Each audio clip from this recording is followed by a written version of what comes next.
Right, you're making two really good points and things I've been talking about for years on social media. The first being the fourth turning. There's individual consciousness and there's collective consciousness, and they both kind of function in the same way. And so I tend to think of consciousness like a spiral, that we don't so much live our lives in a linear fashion of a straight line from here to there.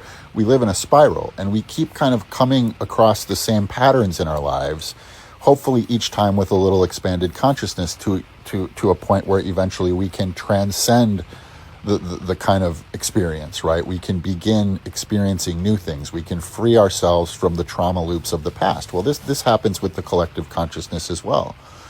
And so, this brings me to your second point of what we're doing is collective shadow work and how dangerous that is.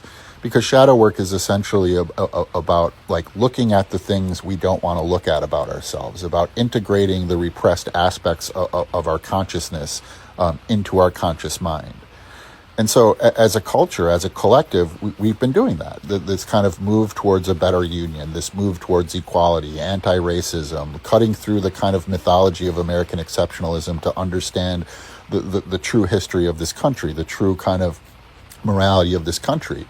But the problem is when you force people who are not ready to look at these things, both within themselves and within their culture, they will not be able to integrate these different parts of themselves.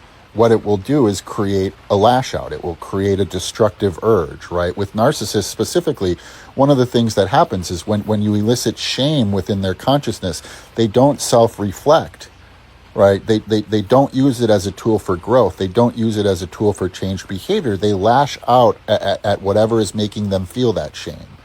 And that's what we're going through, right? That racism is the shadow of America. Right, the reality of our racist founding, the reality that those words written, didn't actually extend to all men, that they didn't have to write white men in the Constitution because it was just assumed, right? And so forcing people whose entire lives, whose entire identities are wrapped up in this cultural mythology, this cultural distortion, forcing them to see the truth of themselves, of their culture, of their country, isn't going to lead to any kind of process of self-reflection, any process of growth. It's going to lead to violence. And that's what we're seeing. This is what we're seeing. We're on a collective trauma loop, and it's going really poorly, right? We haven't done the cultural work as a collective to prime this culture to be able to collectively move forward. There are too many people lost in the delusions. There are too many people who need those delusions. There are too many people who will kill to protect those delusions, for this to have gone smoothly.